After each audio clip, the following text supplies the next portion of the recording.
Salut à tous, le 26 décembre, toujours en direct du chalet. Alors une petite vidéo aujourd'hui à laquelle j'ai pensé un truc auquel on ne pense pas toujours quand on veut rencontrer une femme slave. La base de tout, de la question principale, primordiale à laquelle vous devez commencer à répondre, c'est est-ce que je veux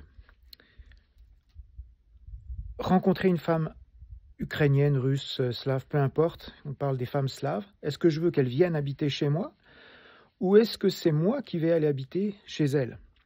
Et c'est une question qui est tellement déterminante, qui a tellement d'impact, qui est fondamentale à se poser. Et là, je pense surtout, par exemple, aux jeunes qui m'écoutent, les jeunes dans la vingtaine, dans la trentaine ou même dans la quarantaine, qui sont pas encore sûrs de ce qu'ils veulent faire plus tard, qui sont pas encore stabilisés ou qui ont déjà une profession, mais dont la profession peut se faire à distance.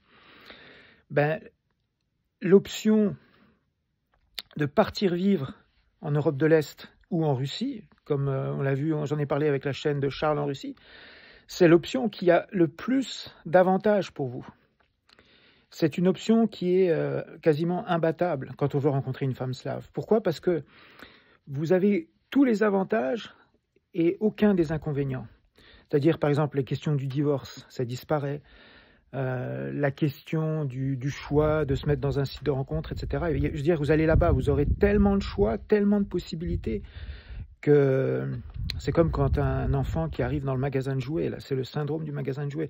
Vous aurez des possibilités immenses, incroyables, presque que des avantages, aucun inconvénient. Alors que l'homme qui fait venir une femme dans son pays en Occident, c'est lui qui prend toute la responsabilité sur les épaules. Et c'est le cas de figure qui est de loin le plus dangereux. On l'a vu par exemple avec le divorce.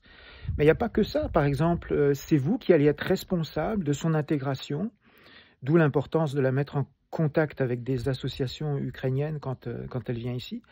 Mais vous allez avoir constamment du poids sur les épaules parce que ça repose sur vous pour tout. Pour trouver l'école, pour trouver le travail, pour trouver les activités, par exemple à la période de Noël, ça va dépendre de est-ce que vous avez des amis, est-ce que vous avez des... Donc vous êtes toujours soumis à cette pression, je dirais. Et quand vous partez, vous, vivre en Russie, en Ukraine, en Biélorussie, en Moldavie ou dans les pays baltes, comme Connor le suggère, ben là, vous allez avoir que des avantages parce que ça se reporte là, sur ce coup-là, sur la femme et non pas sur vous. Donc c'est vous qui serez en fait comme un pacha et vous allez avoir en plus des choix qui sont impossibles même à se représenter pour un homme occidental. Quand on part vivre là-bas, alors par contre il y a un inconvénient majeur, c'est que vous devez apprendre la langue russe. Sans apprentissage de cette langue, vous ne pourrez pas. Mais je dirais, pour un jeune homme qui a un peu l'esprit aventurier, c'est vraiment de loin l'option qui présente le plus d'avantages pour vous, si votre objectif c'est de rencontrer une femme slave. Mais il n'y a pas que ça, il y a d'autres aspects, partir à l'aventure, refaire sa vie ailleurs, quelque part. Ben, je pense qu'en 2025, il y a des jeunes probablement qui y pensent. Et ce que je vois sur la chaîne de Charles en Russie, c'est que presque toutes les semaines, il a des nouveaux Français qui arrivent en Russie et avec qui il fait des entrevues. Donc c'est effectivement un choix qui se popularise, et aussi avec le fait que l'Europe, et notamment la France, sont dans des situations politiquement, économiquement, qui sont de plus en plus compliquées. Et oui, voilà, donc ça fait réfléchir. Voilà, donc c'est vraiment la question de base sur laquelle vous devez vous positionner avant toute chose. Est-ce que je préfère que ce soit la femme qui vienne chez moi ou est-ce que je veux, moi, partir là-bas?